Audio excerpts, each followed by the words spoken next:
Welcome to the Rock's Back Pages podcast. I'm Barney Hoskins and I'm in Hammersmith in person with my colleagues Mark Pringle. Hi Barney. And Jasper Mirison Bowie. Hello Barney.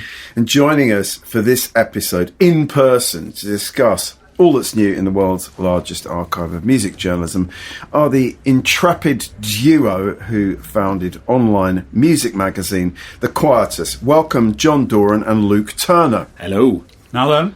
How are you fellas doing? All right, actually, thank you. Yeah, very good, very good. Lovely to have you here. Luke, good to have you back. Yeah, I used to be here, work at Rock's Back Pages archive many years ago, 10 years ago or something? Yeah, 30 years ago. Can't remember. 40. Yeah, and rightly you said, I think I can do better things than this. Well, I don't know about that. I don't know about Indeed that. has gone on to do And has indeed better gone on to do things. better things. I'm sure you missed me coming in with my strange sandwich invention of corn. Was it corned beef, salad cream, onions, Jesus, don't remind me, please. That I don't remember, but I do remember the passion for Yorkshire tea. Yes. Slightly disturbing passion for Yorkshire tea. And people listening to the podcast will be able to see photo evidence of this alongside it. So we want to celebrate the remarkable website you guys launched back in 2008, which you relaunched this year in what you've described as a regeneration. I like that word, a regeneration of the Quietus. So, let me start with a quote from the first Listen Here column that Luke wrote back in May, which I liked, and it sort of sets the tone, I think, for, the column was called We're All About the Love, and this jumped out at me. This might be the most hippie-coded thing I will ever write, but I truly believe that what we do here is all about sharing a deep, overwhelming love for what art is able to achieve. Do you stand by that 3 months later? Absolutely, because it's been really one of the best things that I'm sure John would agree in the 16 years we've been doing this. Having a new regenerated website has been incredible, just feeling like we've got a new lease of life. Yeah. And you know what? It's interesting. I think probably we maybe used to be slightly more competitive when we started out, but these days with the media landscape, what it is, 99% of what we do is really positive. We're trying to sort of shine a light on things that other people aren't writing about. And that's what I guess maybe we're getting old and soft, but that is that's what we perish the thought. Yeah, well, that's what we like these days. It's just really nice to sort of be able to celebrate music and kind of bring together this disparate community that includes musicians and writers and fans and listeners, which I think is quite different from the old ways of the music press working. I think there's more of a kind of community around what we do now, which is lovely. Yeah, because let's face it, the Quietus has been a forum for some pretty savagely funny and iconoclastic writing, has it not, in the past? Not least from you, John, but the late Stephen Wells and many others. There's been a lot of, kind of iconoclastic sort of stuff. Well, I don't think you can call yourself a critic if you aren't willing to occasionally criticise.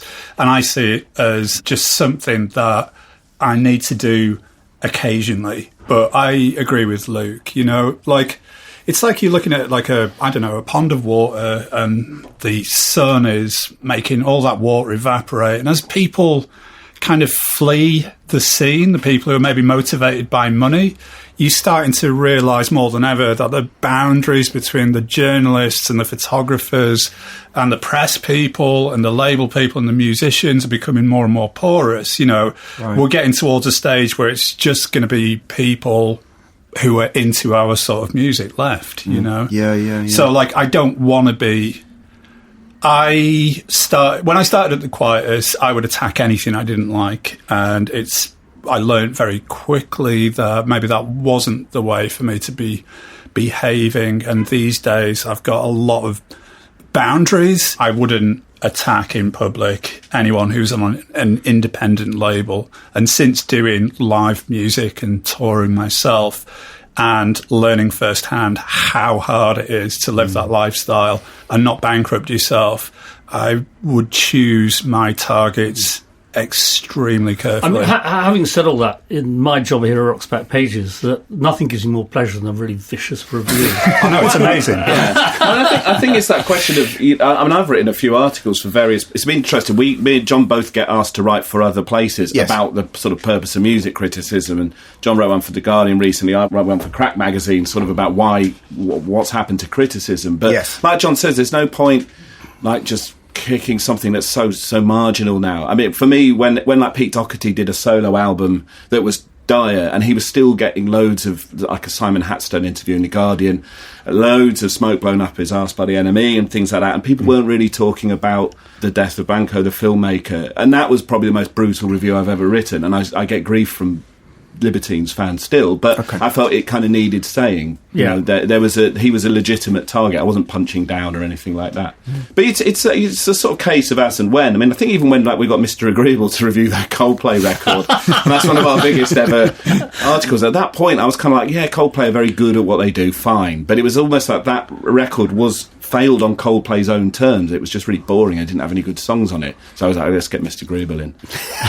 We need to put that on the side. The relaunch Quietus is Fabulous. It looks wonderful. Thank I you. mean, it really. I know does. you put a huge amount of work into Works it. on the phone as well and things like that. Yeah. Remarkable, isn't it? I can read it now. Technology these days. Anyway, it really fully justifies everything you put into it. So, but will you take us back to the story of how the Quietus came about? Take us back to the noughties and what was happening to kind of music journalism and how the Quietus came about. Well, Barney, 20 years ago, when the world itself felt very young and the summer nights seemed to stretch on forever, I just come out of a job in 2003, and I worked on a short-lived, not particularly great magazine called Bang, but it was my introduction to music. We have copies of Bang. There were some great people writing on it. For me, what it did for me was more important. It introduced me to my partner, who I'm still with, I have a kid with, and it introduced me to people like Simon Price, Tommy Udo, and on and on and on, like these really inspirational figures. But that ended, and one of the first people I met afterwards was Luke, and my partner Maria introduced us down the pub. I don't want to speak for Luke at all, but I remember very early on we had a lot of conversations about what we perceived to be wrong with the music press. And there was enough of a crossover on the Venn diagram, but enough differences to make this very, very useful. We went to a festival together and we got on one. And we had a good old dance to the fall, and we had a right lark about on a pirate ship late at night, and it was great. You know what I mean? It was like, I definitely thought, like Luke was a great guy. We spent a lot of time hanging out together, but before long we were sort of plotting. I think we were imagining what would make an ideal music magazine, and through a variety of different kind of coincidences and strokes of luck happening, we got to a position where we could actually pitch this, And who did you pitch it to? So the first person I gave a job to on Bang as the news editor was a young, wunderkid called Sean Adams, who, back then was just like a teenage sensation, kind of blogger. He was very much seen as the digital future of the kind of music press or whatever. Yes. And I just reached out to him and said, do you want to start writing about music for us? And so he had a high profile, but no one paid him to do anything, so apparently I was the first person to offer him a job writing about music, and he never forgot that.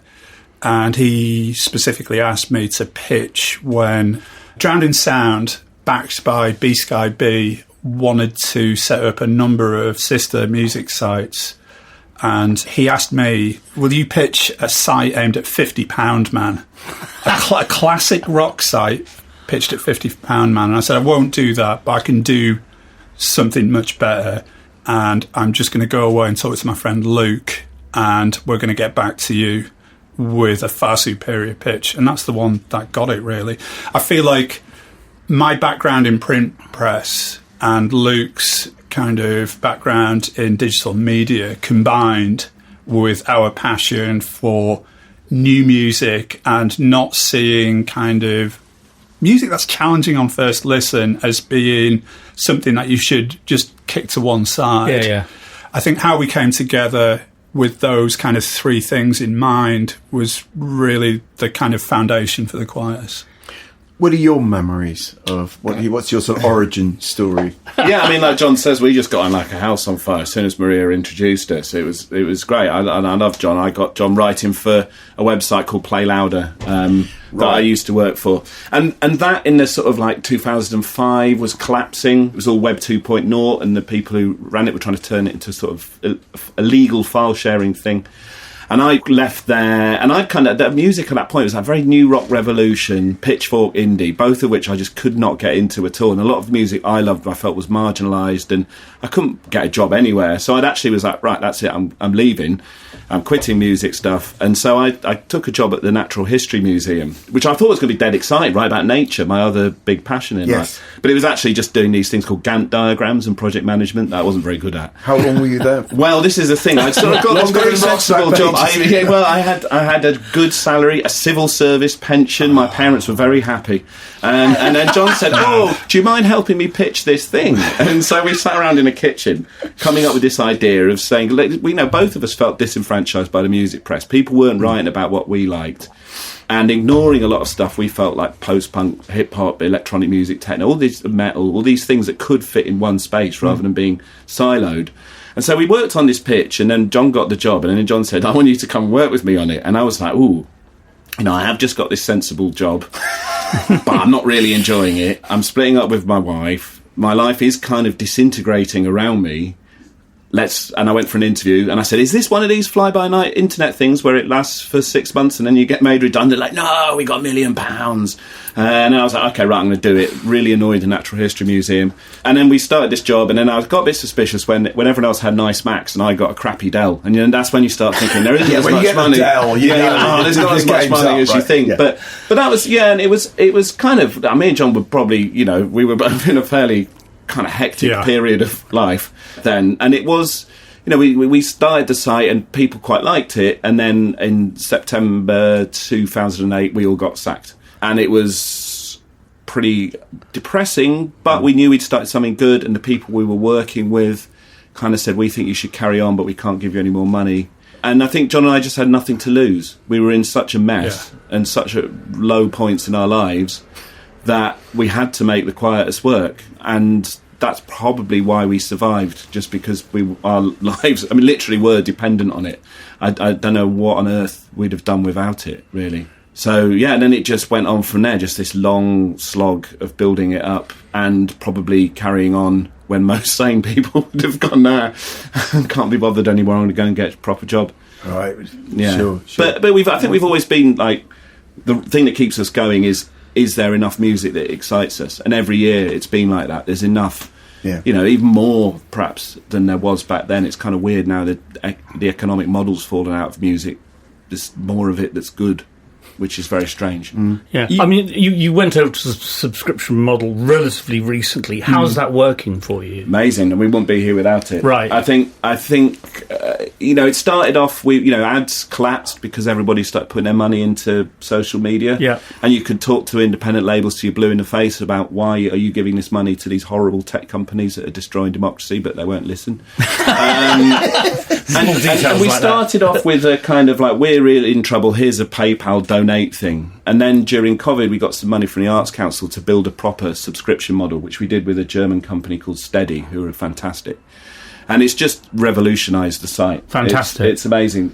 The thing I enjoy most is probably doing the subscriber stuff, that particularly the podcast John and I do. Yeah. I love commissioning the essays. We've got a great one about Smiley's People and Tinker Tailor Soldier Spy at the moment. That's building on this community of people around the site. I think any publication now, you need to have a subscriber element. This is because which you very much do. We did from very early. Ours is a very expensive subscription. So it's a different deal. We're very cheap at the Quietus. Come and have a look. No, come and subscribe to us. but I think that we identified very, very early on that nothing else was going to be sustainable. And it's interesting that the national press has virtually entirely gone over to subscription models now. People are used now to paying for subscriptions to things. Yeah. Where 8 years ago, the idea of actually charging anything for online content was just was a big no-no. And I think it's great. I think it's a really healthy thing.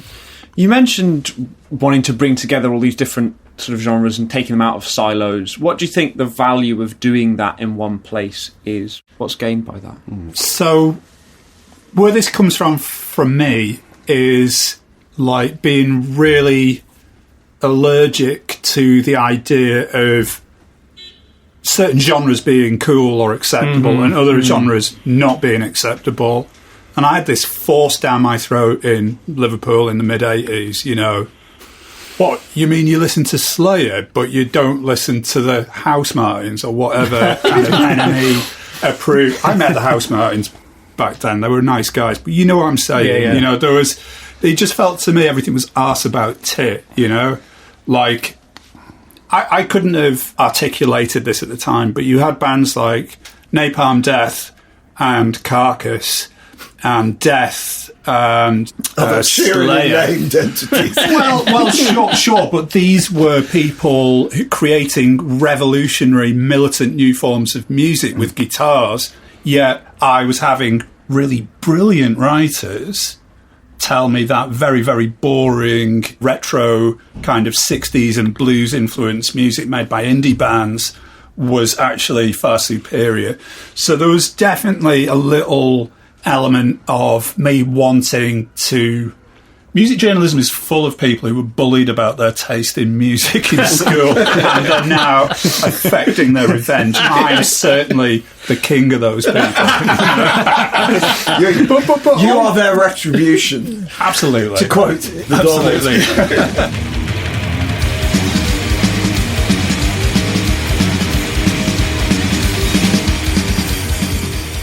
In the early 90s, like, I liked a lot of...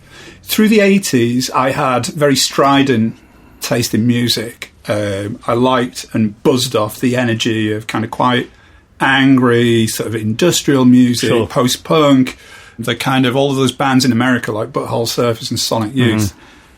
In the early 90s, I started taking ecstasy, and it really opened my ears to the kind of, like, avenues of kind of black artistry. Yeah. Funk, soul, disco, drum and bass, techno. Dance music. But the glories of dance music. I didn't swap one for the other. No, that's right. You know? Right. Like, so I'd be listening to Fugazi midweek, I'd be going to a rave to see some techno DJ on a Friday night, I'd be going to drum and bass night on a Saturday night, and so that really has stayed with me. The idea that you shouldn't have to privilege one of those things over the other. I absolutely get that, and one of the things I hated about the 90s was the salami slicing of music into, like, factional niches. I mean, dance music in itself is one of the worst examples of that, where people absolutely listen to this sort of dance music, rejected that sort of dance music.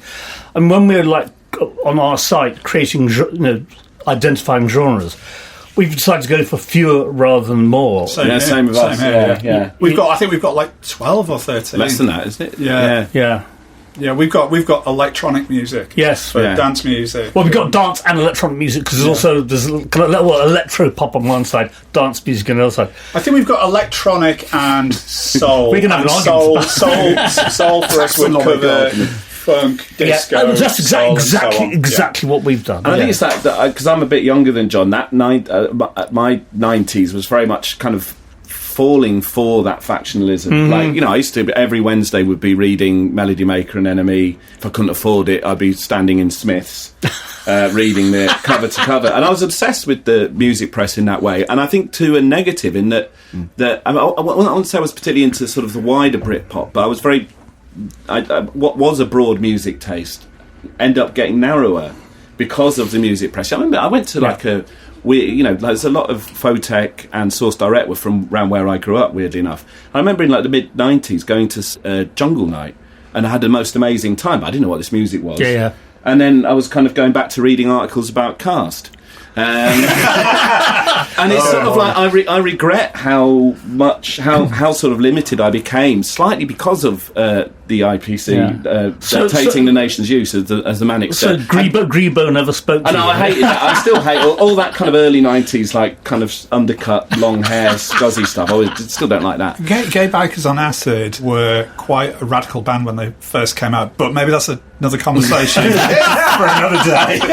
Look, you mentioned Britpop, and handily, we are going to include the piece you wrote about Britpop nostalgia in, God, it's 10 years ago now, where you write about just what you were saying, reading about, I don't know whether cast get a mention, but it's what I love about it, it's a sort of typical kind of Quietus piece that's just saying, enough with the sort of conformist consensus around, what Oasis and co meant. You're fed up with this sort of lazy nostalgia, right? And it's one of the things I've really valued about the Quietus is that you and your writers, have never sort of had a problem with just sort of challenging kind of consensus tastes. Yeah, I mean, with Britpop, because it was the thing that was my generation's music, and, I listened to a lot of it.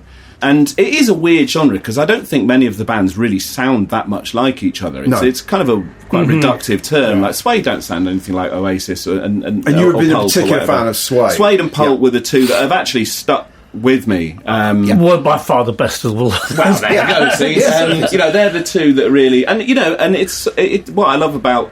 I do think, actually, Quietus has probably been one of the things that has changed the legacy of Suede. They were really written off by the end of the 90s, and it's sort of Oasis with a celebrated band and Blur with a celebrated band, and Suede had been written off as this sort of drug-addicted joke, and actually they've come back and really, they're Brett Anderson particularly, his sort of energy he's put into making that band work again, and particularly in the live performances. And he's maintained his looks as well. I mean, that man, given how many drugs he's taken. I mean, I remember Matt Osborne, when I interviewed them once, said, I've never known anyone go from being a crackhead to a family man within a space of a week, but Brett did it.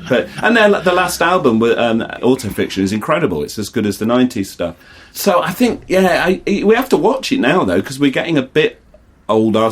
Quiet's been around 16 years. Definitely. We have to challenge our own tendency for nostalgia. Yeah. I think if everyone wanged on about Nurse with Wound all the time, You'd stop, would you? Yeah, exactly. I'd phone up Jimmy at Flashback. You've got a big box of records. You know what I mean? Wanging on about Nurse with Wound. I was going to say, I really love this piece that you're mentioning, which is called Modern Life Isn't Rubbish. Yep. And I think that really speaks to something bigger, which is that music fans in general tend to think that whatever they listened to when they were a certain age is the best. And there's a huge lack of enthusiasm about whatever's kind of current and new and actually interesting. And I think it's great to try and redress that balance. I do think there's one thing, though, is that pop music is made by and for people of their own generation. Yeah. And so it's also perfectly legitimate to say, this isn't made for me. I can walk away and find other stuff. I mean, I think what's worse is the nostalgia for your own youth. I sort of don't have that, an iota of that. No, I think it was awful by you. I didn't enjoy it. Why would I want to go back there? Yeah. But I interviewed a sort of neurologist, I suppose, and someone who works in psychology, and she was saying there is actually a lot of science behind why people get stuck in their teenage years. It's because of the development of the brains and what's going on in your life at that time. So the music you hear then is more indelibly imprinted, and so people who remain curious about music as they get older are quite rare. Right. Which is interesting. That's interesting. And there's sort of science. I'm going to write about it in one of the forthcoming Listen Here columns on the site. But I find that very interesting. There is some science behind this, and why we are nostalgic. But you're right, Mark, because I find there's something slightly unbecoming about journalists who are my age or older, kind of trying to write about contemporary pop music. I find it odd. So my niece is a Taylor Swift fan, and I was telling her about kind of like the sort of how much Taylor Swift gets written about, and she finds this bizarre. She's like, why, this is for us, Yes, and exactly. I just sort of to try and ignore that, and don't sort of sit there kind of.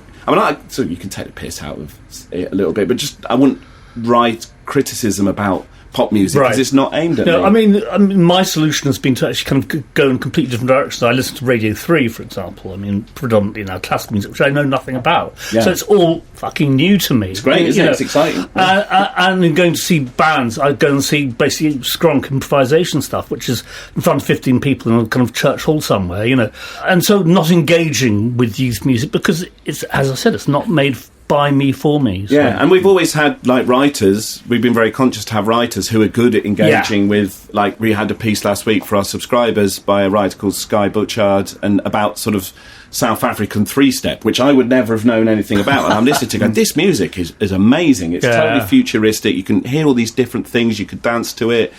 Lyrically, it's great. Amazing videos and everything. And I love that we've got writers who can do that, and we're always trying to find new writers coming through who can write about music that is of their generation. Yeah, I think there's a fine line between saying this isn't for me and I can't be bothered to think about this. I think it is important to, as you're doing, make space for people to come through and talk about those things, even if one can recognise it's not, Well, the trouble with Taylor Swift, though, is literally everyone else is writing think pieces on her. They don't have access to her. I'm not saying that her body of work isn't important. She is a good songwriter and she works with other good songwriters, but music isn't formally interesting to me.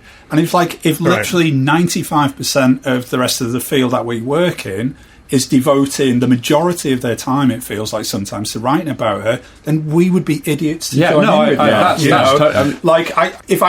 If I had a gun, like a notional gun pressed to my head, and someone said, write about a pop star, I would much sooner write about Charlie XCX or Billie Eilish. Yeah, exactly. Because we have an idea about music, and it might be facile, it might be slightly embarrassing, but right from day one, we said, and we failed at this really, really quickly, but we said modern music starts with Autobahn by Kraftwerk in 1974, and we won't acknowledge anything from before that. But we've developed that into a more sophisticated way of looking at music, which is we will look at old music, but it had to have had an element of modernism or futurism. It had to be somehow engaging with modern or futurist tendencies when it was made.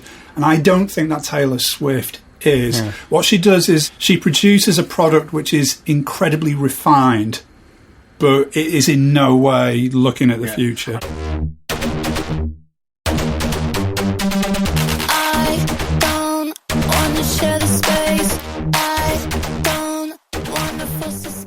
I mean, the other way of looking, one of the favourite pieces on your site is dear old late great Neil Kulkarni's review of a Nick Drake box set, where he's absolutely says Nick Drake is marvellous.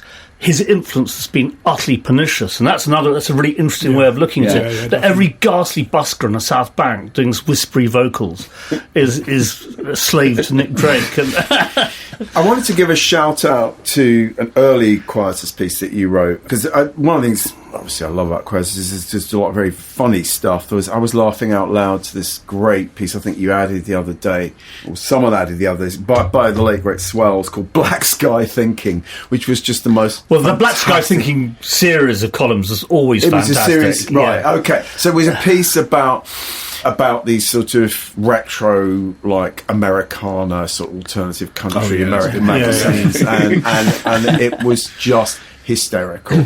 But I picked out this piece you wrote about Kanye West, or rather your sort of relationship with Kanye West. 24th of June 2008. I mean, it's so. And you mentioned Play Louder earlier, and so you had reviewed the Late Registration album for Play Louder, a particularly vicious 3 out of 5 review, you say here. And so it was with no little surprise when Simon Price texted me with the following message: "You aren't going to believe this. Kanye West has just stopped his show at the Hammersmith Apollo and flashed up these words in 10-foot tall lights. Late Registration is mediocre. John Doran, Play Louder." And now everyone is booing you. Of course, my heart filled with joy, writes John. Hammersmith Apollo, that's probably the most readers I've ever had for one sentence. So, love that. And then so the piece continues, and you go to this sort of press invitation event at, I think, is it Westminster Central Hall? Yeah, for some weird reason. Beautiful. My dad's old church. Yeah. Gosh, wow. And you just write about this experience, and you are just savage about it. So I'll just read this. Eventually, a preternaturally posh woman comes on stage and simpers, "Are you having a good time?" "No!" I shout back. and half the audience starts laughing. Fucking get on with it, shouts someone else, because you've been waiting for an hour and 20 minutes at this point. This is fucking rubbish, I shout. Play some fucking music, shouts another. And then someone starts booing. It's me. And then everyone starts booing. This is absolutely mint. I mean, I adore that. I just adore that. This sort of pomposity of the whole occasion really comes shining through. Yeah, it's also not something I would write now, to be honest. Well, it was one of the last things I wrote before I gave up drinking, and like I remember Jimmy from Teeth of the Sea saying, "Do you think you were a better writer when you were drinking?" And I was like, "No, actually, I think I'm a better writer now." But you feel less afraid when you're kind of drunk all the time. You will charge into situations, and looking back now, I would have paused to think about how appropriate it is. Generally speaking, I don't care what Kanye West thinks about me, and I don't care about the financial structures around him and his record label. What I do wonder about, though, is the justification for like a white journalist who doesn't write about hip-hop to just write negative pieces about hip-hop. In retrospect, I felt that there was something not quite right about it, and I wish that I'd spent a bit more time writing positively about hip-hop, which is something I do listen to at home, but yes. But the trouble is that Kanye himself was always becoming a sort of cartoon character in a sort of ghastly sort of way that he did, and everyone loved him, and it's actually quite important that people started sort of picking holes in. Okay, so let me put it this way. I was embarrassed about this piece 10 years ago, but since he's come out as a full-blown anti-Semitic fascist, I'm starting to readjust my opinion on this piece. I'm starting to warm to it again, actually. Feeling vindicated, are we? I'm getting there. That thing of flashing up your name and everything. I mean, it's quite sort of Trumpian, really. Sort of horrible. Really, actually, I think. Talk about punching down in that sense, right? You've got this huge crowd on your side, and then you go, this guy, he's a bad one. It's like, it's not... And it was just, it's a 3 out of 5. Yeah, and how the standard Q scoring for every album, It's not a bad review, is it? And how much did you get paid to write it? Well, probably not very much. Play louder at the end. It was difficult getting money out. 3 years later,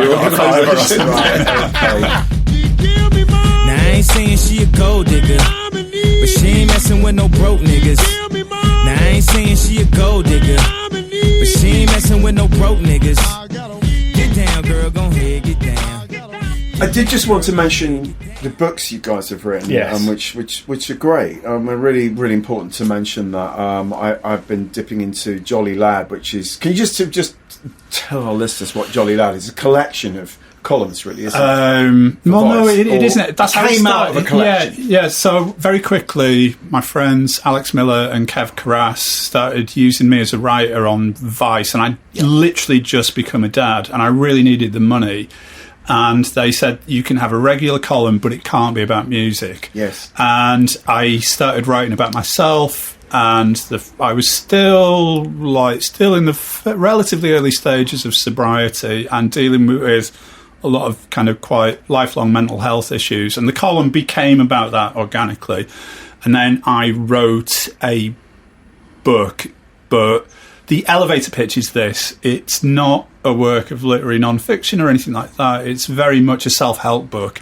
It is designed specifically for people who have issues with drink and drugs and mental health issues, and maybe slightly pompously I thought of it as a corrective for the pernicious harm that most recovery literature does in its heroic descriptions of like epic addictions that only really strong people being the worst, exactly, most egregious example. That is exactly the book. I'm glad you said that. That is exactly the book. What was that? James Fry's A Million Little Pieces, right. which was presented as...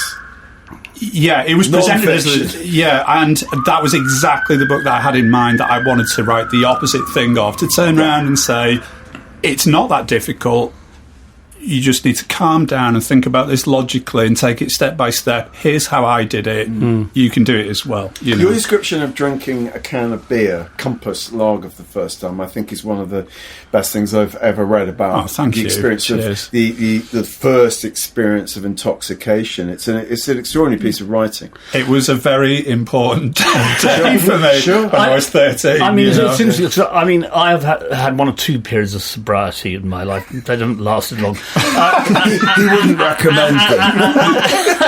And one of my strongest memories is going to AA meetings and the boastfulness of people telling everyone about that, you know, boasting about how dangerous their lives have become with a certain ghastly relish. You know, and there's one guy. This is one of the Portobello AA. You get really terrible class of alcoholic at Portobello Road AA meetings, and this guy was just basically just telling us about being chased across Los Angeles whilst I'm high on. I was like, shit. You know, fuck you. Okay, so listen. Like I should say this. Like, if anyone's listening to this and they're kind of struggling with a sobriety, or they're really thinking it's about time and they want to, I would say, look, give AA a go. But the first AA meeting I went to, you shouldn't do anything to identify these meetings, but I went to one in a very, let's say, precarious proletarian town, and it was full of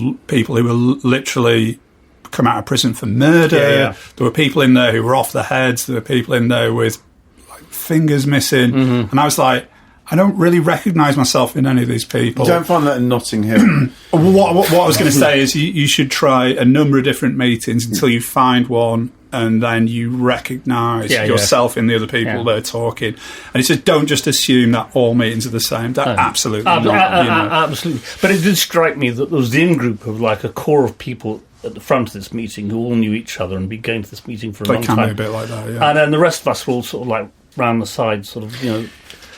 Luke, you published two books. You published two books. The second came out last year, Men at War. Can you just give us the subtitle, because I'll get it wrong? Loving, Lusting, Fighting, Remembering 1939 to 1945. Yeah, which I haven't read, but Out of the Woods, obviously, fantastic. Was a tremendous really book, fantastic, and got a lot of attention. And tell us briefly about Out of the Woods. Was it the experience of working at Rocksback Pages? Yeah, took you back to Epping Forest. I ran naked into the forest afterwards. We saw you. Yes, I mean, I guess running down the street. I'd never really written about anything apart from music, but then thanks to Caught by the River, the wonderful website run by Jeff Barrett and from Heavenly, I started writing about place and nature. And I found it really rewarding. And my family from Epping Forest to the east of London. And it's an amazing place. Loads of weird stuff happened. And there's a lot of history that's very connected to kind of conservation movement and radical politics over land. And I wanted to write a social history of the forest. But then it's sort of more... It was another kind of like self-destruct piece of a period in my life. There was one in, the start of the Quietus 2008. Another one in 2014. I was splitting up with a partner. Wondering about my sexuality... And eventually that, thanks to the guidance of my editor, Jenny Lord, it became a memoir that was looking at... It is about forests and the kind of human relationship to forest and what is nature and how we set ourselves against nature as humans. But also a memoir that deals with kind of depression, unpleasant things that happened to me, abusive things when I was a teenager. Yeah.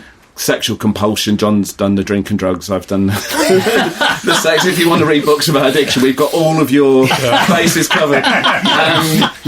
And so then it became a sort of memoir hype. I don't know what it is, but lots of people think it's a novel. Actually, people say I loved your novel, and they say no, it's real. It's partly because it's beautifully written. Yeah. So I think that's probably one reason why people think it's a novel, because it reads like a really good work of fiction. I thought it's fantastic. Sort of takes you into this extraordinary environment. And you find yourself looking at... I mean, where I live in the country now half the time, I find myself looking at things in a kind of a slightly different way. Oh, that's great. Because of the way you wrote about amazing. That environment. Yeah. Anyway, just wanted to give shout-outs to these parallel careers you've had. Are you writing and are you going to write another book? You going to give us I am doing it at the moment, Lee. I'm getting on with it. Great. No, you're not. You're sitting here in Hammersmith, but I'm avoiding it. But to go back to the world of the Quietus, you recently ran a piece about Yoko Ono by Jeremy Allen, and it prompted us to dig out this Yoko Ono audio interview from 1992. I'm going to ask Mark to tell us a bit about it. It's Mark Kemp. It's for a very big piece in Option magazine, 1992. It's an hour and a half long. It's a really proper sort of, detailed. And it's really interesting. She's just released the Ono box, which was this huge box set of virtually everything she did with John Lennon, with the Plastic Ono Band and so on and so forth. So she talks about her earliest musical experience of growing up in Japan, Japanese musical traditions, about how there's a whole area of Japanese music which doesn't use classical notation, for example, about coming to New York, becoming involved in the kind of the atonal avant-garde, John Cage, getting her first loft in 1960, and her and Lamont Young and other people putting on the first concerts here, about using her voice as an instrument. She also talks, we'll listen to the first clip, about the limitations of the avant-garde.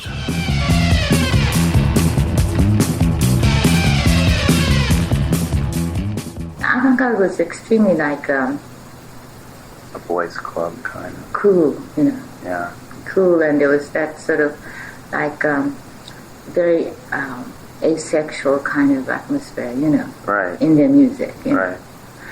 And I wanted to throw blood, kind of, Right. that kind of feeling I had, and so.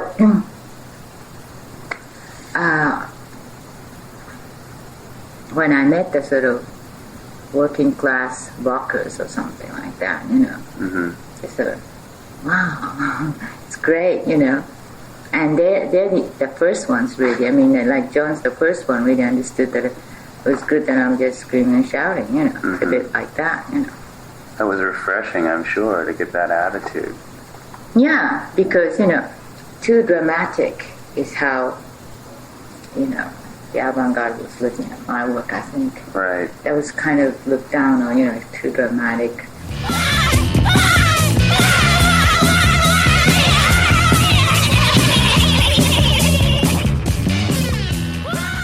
More drama in the avant-garde, that's brilliant. Yeah. That's what we need. That's an album title. Yeah. She talks about, meeting John Lennon, obviously, though she doesn't, thank God, actually, she doesn't go in great detail about her relationship with them at all, but she does say about the resistance they met, that she always regarded what they were doing as a sort of performance art, and yet the public, particularly led by the media, just saw it as a woman screaming her head off, or the Bedins and so on and so forth. She talks about actually now how, and Mark Kemp's very good at sort of talking about this with her, about how influential her music has become, how she started getting recognition from the Riot Girls and so on and so forth. In the 90s, people were starting to say, Yoko was a really important artist for us. And that leads on to also talking about her feminism, and, well, let's listen to the next clip.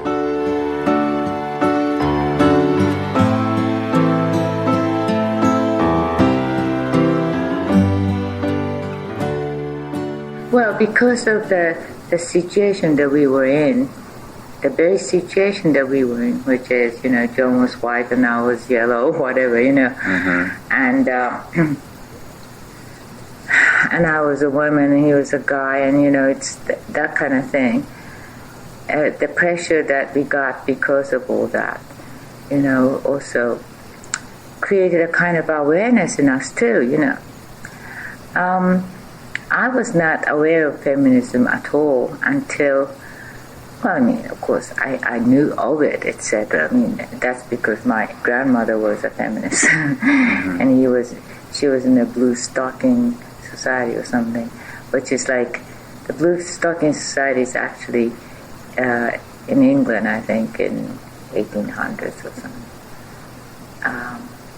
There was a society of women who were feminists, Mm-hmm. And then around that time, there was a Japanese feminist society called Seitokai, Mm-hmm. and she was one of them, I suppose, things like that. So I was aware of it, but I didn't think it sort of applied in my life until I went to London and met all the sort of, macho rockers and all that, Right. You've heard of female liberation, well that's for me. You'll see me walk out one day, and then where will you It's really interesting. She goes on to talk about allowing instant karma to be used by Nike for an advertisement, and she's simply saying it's the only way I can get our music out to the public, pretty much. Which is, I wouldn't agree with, and Mark Kemp clearly is very unhappy about this. But I sort of get her sort of slightly dubious logic. And she talks about the daughter that she lost, effectively, and about her relationship with her son, Sean. I have a lot of time for Yoko. I mean, I can't say I listen to her music for fun, Although Barney was playing chunks of it in the office yesterday, and I really liked actually quite a lot of what some great songs there. There's an incredible Light in the Attic compilation that needs to be done. Right. We've always said this, like, if you're willing to put in the time and kind of cherry pick stuff here, you could get like a double album of really good stuff, real bangers. Yeah. I'd say that was it. The Sun Is Out is probably one of the official Quietus anthems, isn't it? From the time we've been operating, we're going to come out, quite near the start of when we were operating, and we just had that song every time John would be DJing or would be out that put on the office. I think you're right. Imagine if there was a proper compilation. Yeah, I like for me as well. It's like I love post punk. Post punk was like my first, like post punk and synth pop were like my first musical loves as a kid or whatever.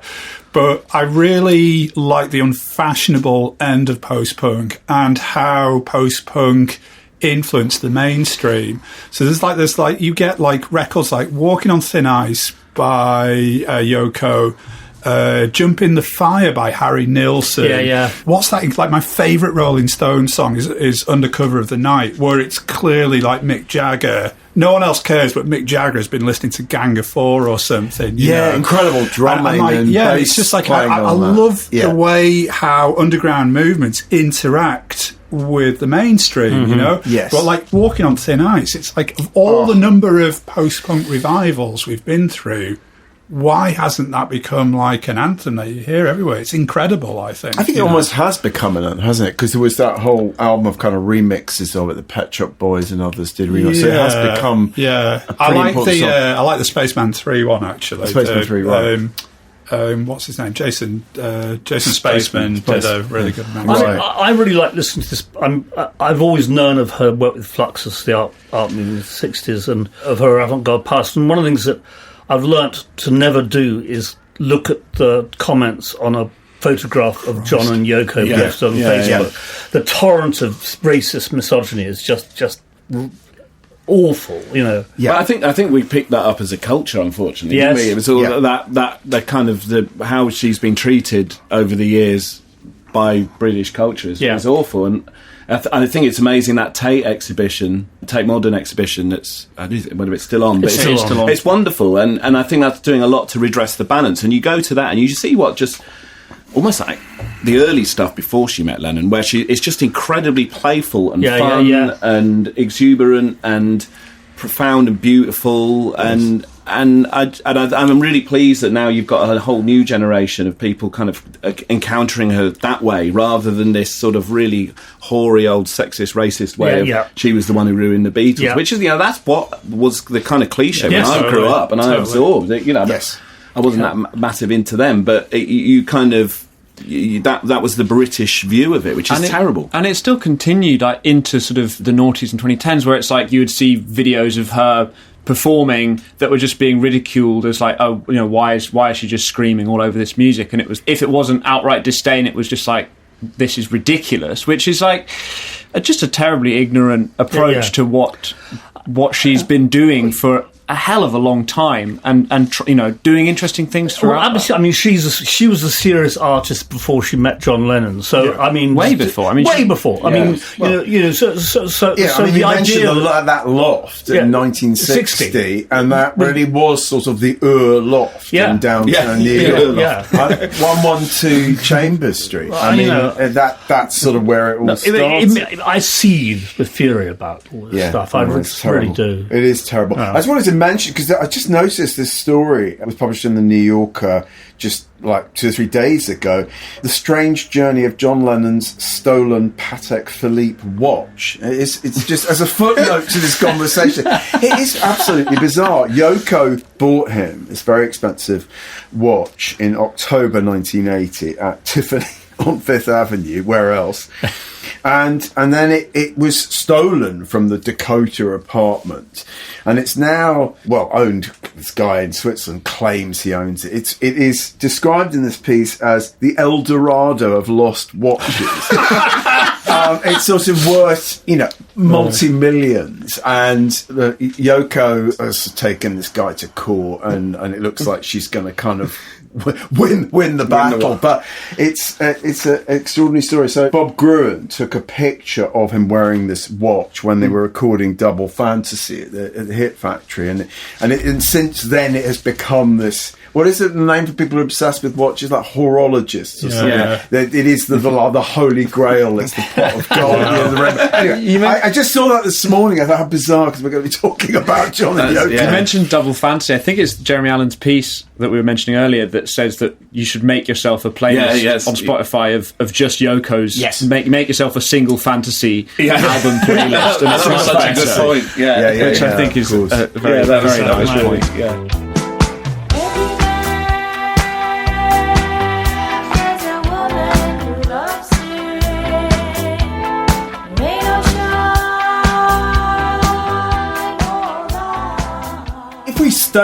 We stay in New York musicologically for a moment. We obviously just learned this morning, maybe you heard last night, that James Chance has died, and there's a sort of an oblique connection between Yoko Ono and James Chance in terms of just that. You mean he had an Asian girlfriend? No, I mean her kind of avant radical influence kind of filters through, I think, to that uptown, downtown New York coming together. Exactly. So I mean, look, James Chance is very Quietus. We have a piece on RBP that Zoe Street Howe. That's a great interview. Long interview that she did. He really warms up. You can tell that he just doesn't give a fuck when it starts. No. But he really opens up towards the end of it. I really enjoyed reading that again. It is a great piece, and I just to quote from Zoe that interview, one of the first questions she asked is he replies. I remember one time when I was in Teenage Jesus and the Jerks with Lydia Lunch, I was doing a sound check for a gig we were doing, opening for the Heartbreakers, and afterwards I went to the payphone to call this jazz saxophone player I knew, because I wanted him to do a jazz gig with me. While I was talking to him, he could hear the Heartbreakers doing their sound check in the background, and he asked what the music was. Well, I told him, and I said that I was playing with this punk rock band. He refused to do the jazz gig with me. And as far as the punk rock scene went, a lot of those people considered their music to be white people's music. They really didn't want any black influence in there. I was probably one of the main people to change all that. Yeah, I think that. I'll be honest, is that I love the idea of James Chance more than the actual reality of James Chance. But heavy sigh from one of our guests. Luckily, there's a whole table between these two men right now, so there's no. But without him, so much stuff that I love wouldn't have happened. That I think he single-handedly brought major black music influences into the sort of the white sort of downtown scene. Basically no wave coming out of that in so many ways. He played the single worst gig I've ever seen in my life, his very first show at the Venue in 1981, where half the contortions had been turned back by customs. So he had a pickup band made up of like Funkapolitans, Toby Anderson, Keith Levine, and it was just an absolute shambles of a show. The thing is that some people say track down the live recordings. Like ROIR did release some stuff which is apparently much better than any of the studio records he ever made. I prefer James White and Blacks as well to James Chance. I think I do as well, but having said that, I'm clearly... I think, like, you know, like, give me funk music played atonally, and sure. I'm a happy person. I DJ'd at James Chance's last ever UK gig, and it was a real privilege to be stood on stage watching him close up, like this frenetic little man going wild and mopping himself down with a comically large handkerchief. Yeah, sweaty man, isn't he? Yeah, but then he because Black Country New Road were just on their uppers, and Ant said, "Can you think of anyone to support James Chance?" And I was like, "Get Black Country New Road on." They idolise him, and it was a great gig, and he was there kicking over his chair, blowing his sax, and then he came straight off stage and said to Ant Chalmers, "Can I loan your phone, please?" And he dialed up his wife in New York and said, "How's the cat?" His cat had an operation. And he was he was just backstage, really quiet. Like, he looked a bit like your man from Eraserhead. He was just sat backstage having a cup of tea, worrying about his cat. It was really nice, I thought, you know. I think, you know, first of all, if you look at the people who played in his various bands, I mean, Vernon Reid from Living Colours, one of his first gigs was playing guitar, the very early version of the Contortions. I mean, extraordinarily good players. Adele Berthet, of course. Lydia, of course. Yeah. Pat Place. So many great. You know, extraordinary. It was a finishing school. It was absolutely finishing school. Nihilistic downtown. We have a fantastic 1981 Tim Page interview with the other members of the Contortions who had just left, where they're so vicious about him, you know. Because he was a difficult fucker to work with, clearly, no doubt about it. But it's on the site. It's really worth reading.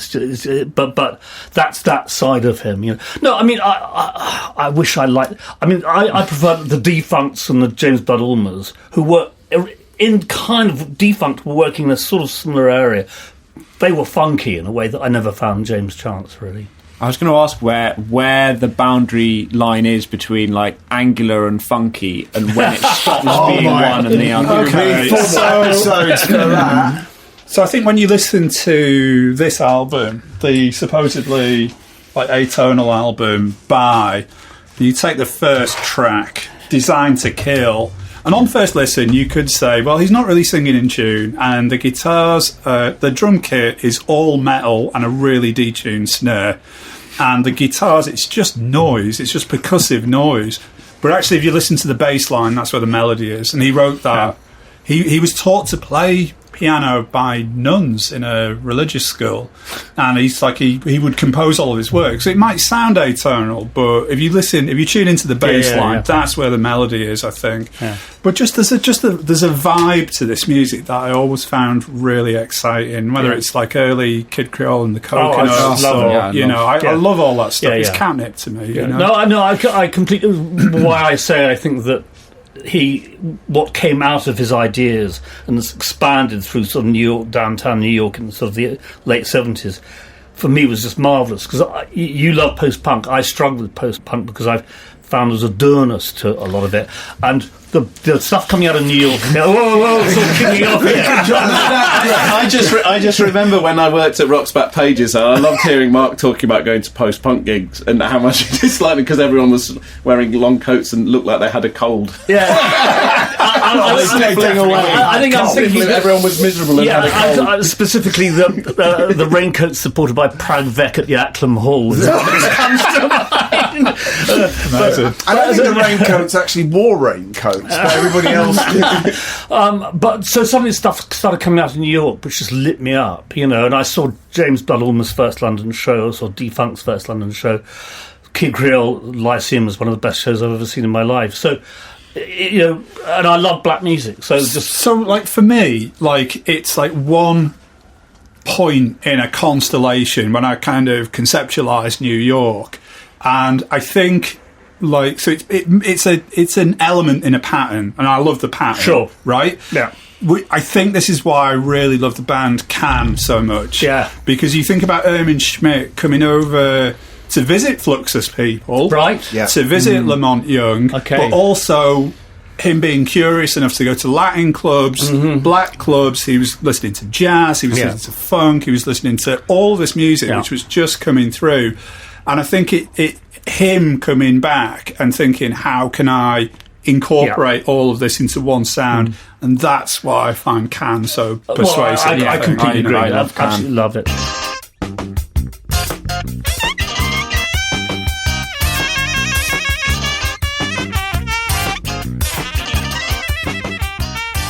staying in the sort of post-punk kind of idiom, you wanted to talk about briefly about Graham Darrell, who died a couple of days ago, really sadly. He's a friend of many of friends of Rock's Back Pages and so on.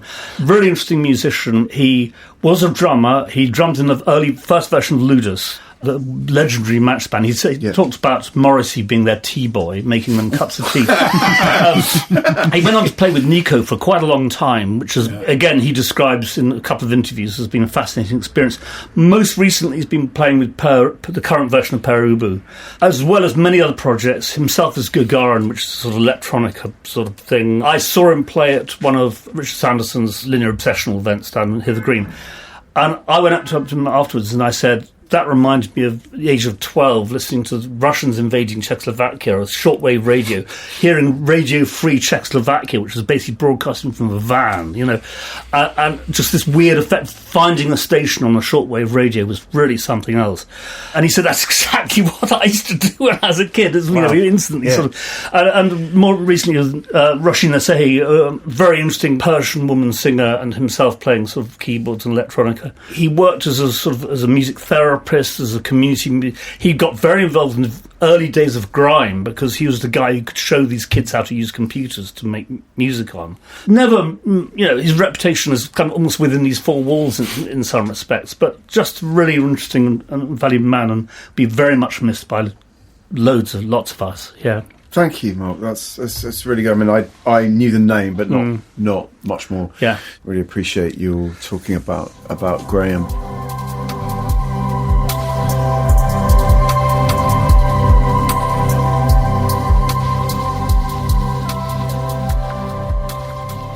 Would you tell us about just a handful of pieces that you've added to RBP recently? And I'll get to our guest, jump in if anything is sort of, if it prompts any thoughts or memories in you. I've got a module to jump in straight away. Jump in before he said anything. On my modular synthesizer, which is for getting long wave and shortwave radio signals and converting them to the control voltage to make music. But you can't get any radio signals in the Vale of Pusey where I live. It's absolutely frustrating. John, you can't get them full stop because everything that was on shortwave radio has gone. I mean, in the old days, you get bits of Morse code and bits of Marshall music and all kinds of weird shit. It's all gone because everything's gone into some sort of... Is there no one transmitting? No one's transmitting anymore. Right. You just have to transmit your own, John. All right. And then receive it. It's not get yourself a module that transmits and a module that receives, and you're done. It's not the Vale of Pusey. It's my own laziness, as always. Okay, I've already spoken last podcast a bit about Tony Barrow's big pieces about the Beatles from 1963, the Liverpool Echo in October 63. And this, the one we've just put up, which is him basically interviewing the band about what it's like to suddenly start getting really famous. George Harrison says, I go through everything that's written about the Beatles, but I still feel as though I'm reading about somebody else. The George Harrison I read about must be a close friend of mine, but I still cannot really appreciate that he's me.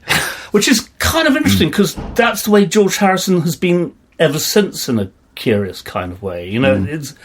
It's actually quite a thoughtful thing to say. Do you have anything to say about, given where you grew up and the whole kind of historical weight?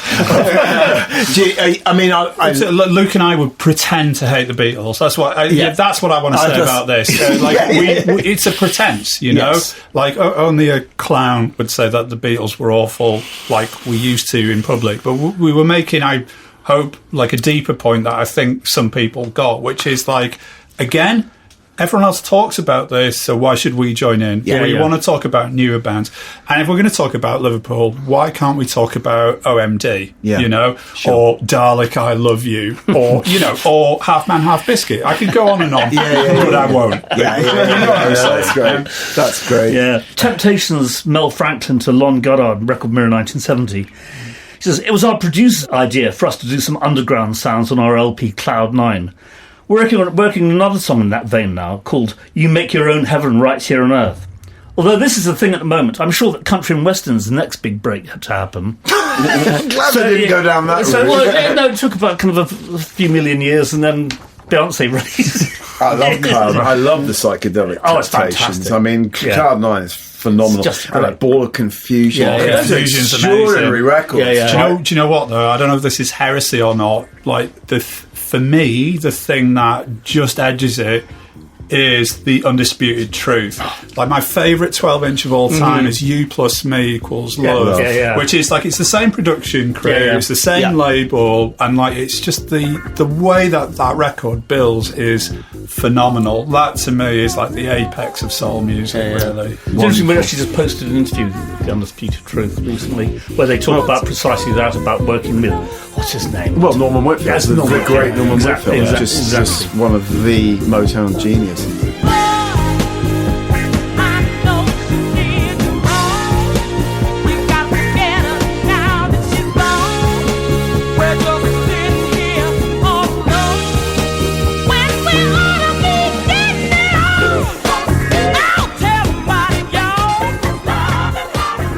Curtis Blow to Betty Page, Sounds 1981. So then I got a part-time job as a DJ at Small's Paradise when I was 17, 18, and the competition was so great. I really wasn't that good, I'll admit it. I was terrible. I'd play a hit like Shame, Evelyn Champagne King. Everyone would dance, I'd play another record and everyone would disperse from the floor. I tried to rap, but didn't have the coordination or rhythm I have now. I wasn't popular. People would hate me. So I really worked at it. Took 8 speech courses at college to analyse what I was doing. Love the idea of Curtis Blow taking speech courses at college. It's a hitherto unknown kind of thread in the story of hip-hop. Jerry Daniels to Ted Myko, who's our new person on our site, from Enemy 1990. It's about Free Nelson Mandela. It's when Nelson Mandela came to London after he'd been released. He said, "When I wrote this song, I never in my wildest dreams thought I'd be here playing it to the man in person. I know Nelson Mandela is out of prison, and his song is now part of history, but I don't believe Nelson Mandela is fully free because he doesn't have the right to vote in his own country. Nelson Mandela will not be fully free until South Africa itself is fully free," which is just what it says. I think that's one of the few political sort of protest songs which ever really worked, Free Nelson Mandela. It's pretty fantastic.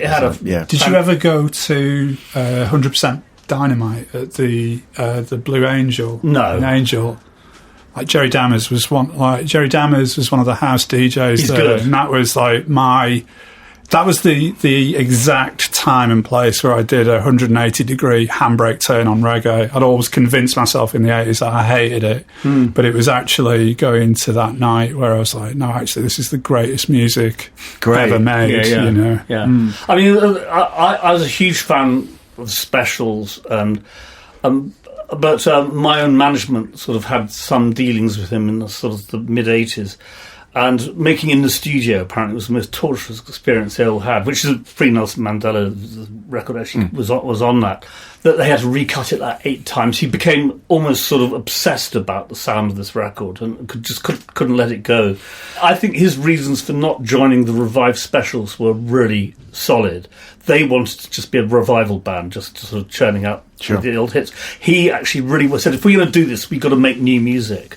And they didn't want to know, and I really respect him for that. I think the last Specials album, the one that came out about 3 or 4 years ago, I think it is really good. Yeah, but also Ghost Town is like is like Pet Sounds level. Yeah, absolutely. A song for the ages, isn't it? I remember being riveted by that record, and it just happened. All the stuff that's happening in this country at the time felt really bad place. It was 81, yes. And there's that really simple video they did, which is them in a car. Amazing. And it's just fantastic. I just wish Dammers had sort of done made more music. Made a lot more music. Yeah. I mean, it's baffling such a story. Maybe the sensible thing. Far too many people go on making music long after they run out of ideas. I can't imagine that he ever ran out of ideas. And maybe he did the right thing. He ran out of teeth, but I don't know if he ran out of ideas.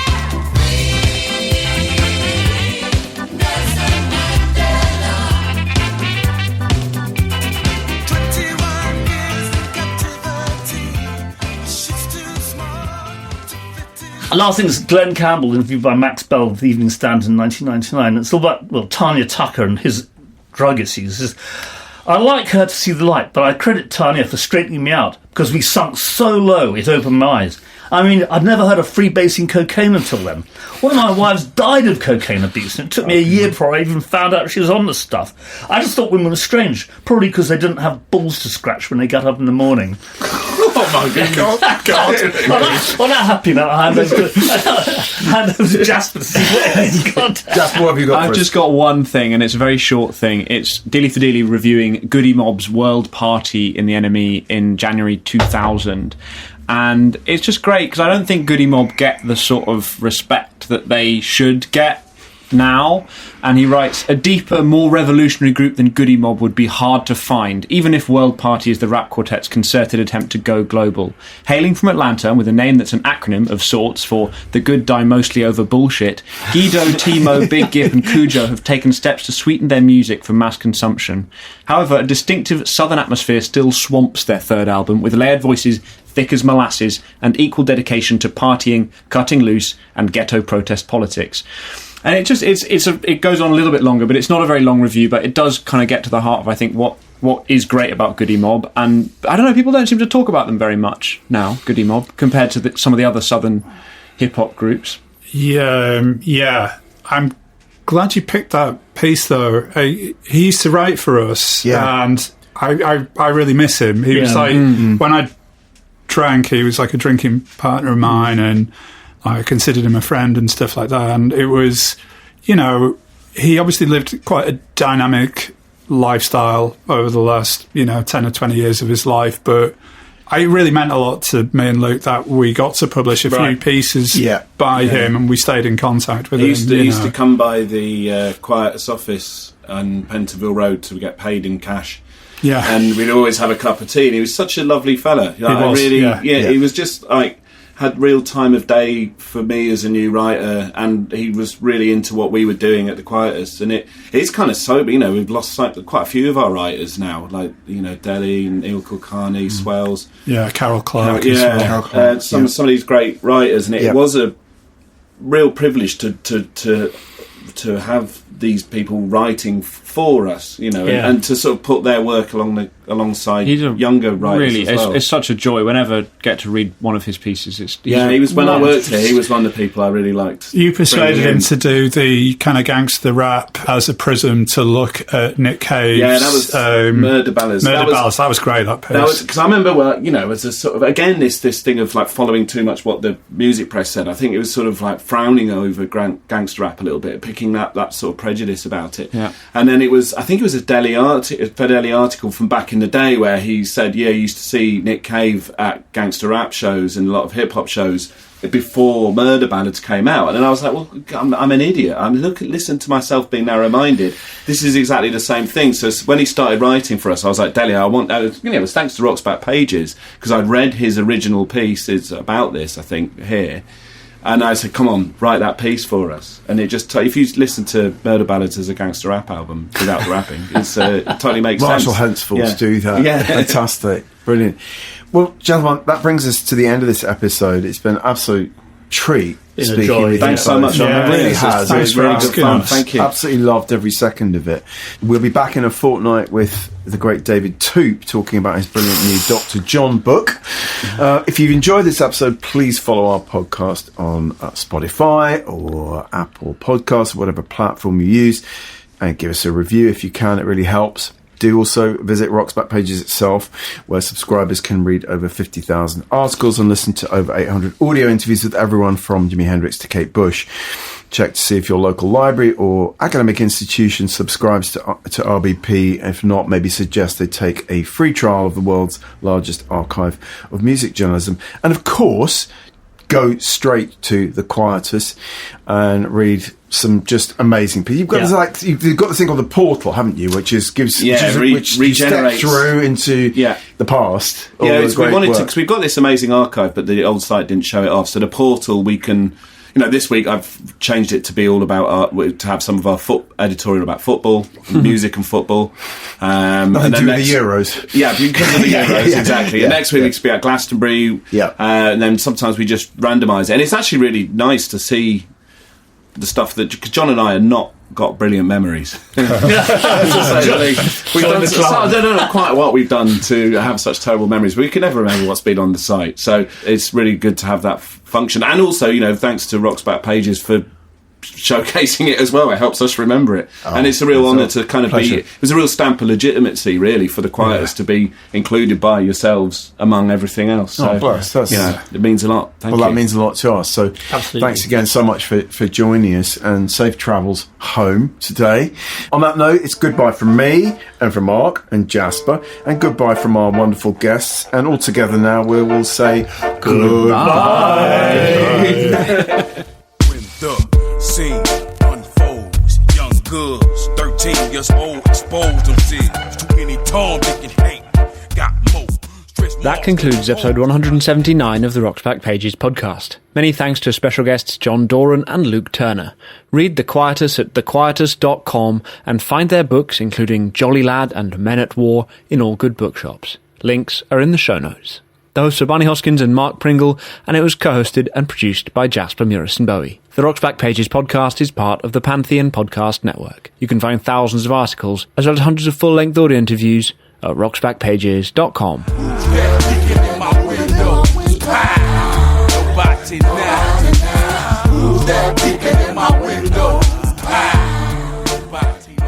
What? How did you get this? We drank loads of Yorkshire tea, and then We were always going on about it. This and is then I what went we to wanted, interview isn't it? Brett Anderson, and he makes the best tea of any pop person I've ever interviewed. It's really strong, but not astringent. And he drank Yorkshire tea, and then the Yorkshire tea used to be really good on social media, and I messaged him and said, "Can you make a box of tea with like suede on the front?" And they did, and I got it sent to Brett Anderson. He was really chuffed, and then obviously they were Yorkshire Tea really pleased because it was basically free marketing. Yeah. And I said, "Is there any chance of getting some Quietus tea?" And they were like, "Yeah, sure." Fantastic. And they made us a box. Wonderful. So there we go. Drink tea, had it drunk by the bourgeoisie, probably likely changed the course of history. Lovely cup of tea.